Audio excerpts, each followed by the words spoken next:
Di tengah lautan biru yang seharusnya menyatukan, ada konflik yang kembali memanas.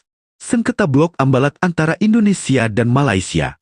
Namun dalam fase konflik kali ini, ada elemen baru yang merubah peta keseimbangan dari kedua negara. Indonesia secara resmi telah menerima rudal balistik taktis dari Turki, yaitu rudal Kan, kini rudal tersebut ditempatkan dekat dengan area konflik blok Ambalat.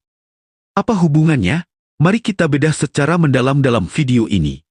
Kita akan bahas latar belakang, korelasi militer, dan analisis geopolitiknya. Jangan skip, karena ini bukan sekadar berita, tapi pelajaran tentang kedaulatan dan diplomasi.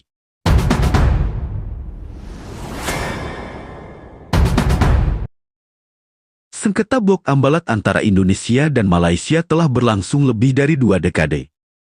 Perbedaan pandangan garis perbatasan di blok ini seringkali membuat hubungan diplomatik antar kedua negara pasang surut.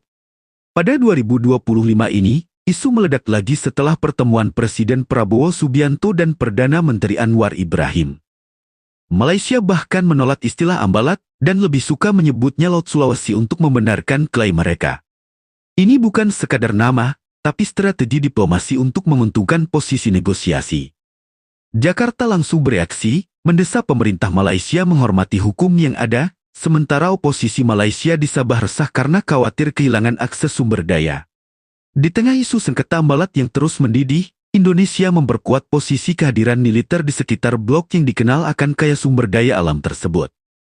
Terakhir, Jakarta telah menempatkan rudal balistik pertamanya di Kalimantan Timur, yaitu rudal Kan yang baru saja tiba dari Turki.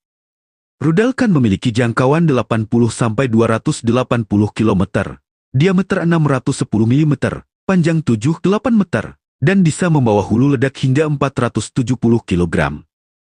Rudal ini diluncurkan dari kendaraan mobil, akurat hingga radius 10 meter, dan bisa menarget wilayah strategis seperti Sabah atau Sarawak dari Kalimantan. Rudal balistik Kan adalah rudal taktis buatan pabrikan asal Turki bernama Roketsan. Rudal ini merupakan versi ekspor dari rudal Bora. Indonesia membelinya melalui kontrak di Indo Defense Expo 2022, dan baru saja tiba di tanah air pada 2025.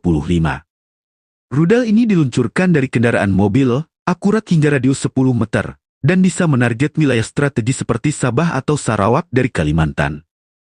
Mediasi seperti Kena dan Defense Security Asia memuji ini sebagai lompatan strategis pertahanan Indonesia, membuatnya satu-satunya negara di Asia Tenggara dengan rudal balistik semacam ini. Kehadirannya mengubah keseimbangan kekuatan militer kawasan. Penempatan rudal Kan di Kalimantan Timur, tepat dekat ibu kota Nusantara dan perbatasan Malaysia bukanlah kebetulan. Di tengah memanasnya sengketa Ambalat, Jakarta mengerahkan sistem ini sebagai lock-on siap siaga menghadapi ancaman. Media Malaysia Siop menyebut dua wilayah mereka Sabah dan Sarawak dalam jangkauan target. Indonesia seolah mengirim pesan kami siap pertahankan kedaulatan. Dari sisi militer, ini adalah deteren efektif. Rudal Kan bisa menghancurkan instalasi minyak atau basis militer Malaysia dalam hitungan menit dan mencegah eskalasi lebih lanjut. Tapi halaman ini juga bukan tanpa risiko. Penempatan rudal di wilayah sengketa bisa memicu arms race di ASEAN, di mana negara lain seperti Filipina atau Vietnam mungkin ikut memperkuat arsenal mereka.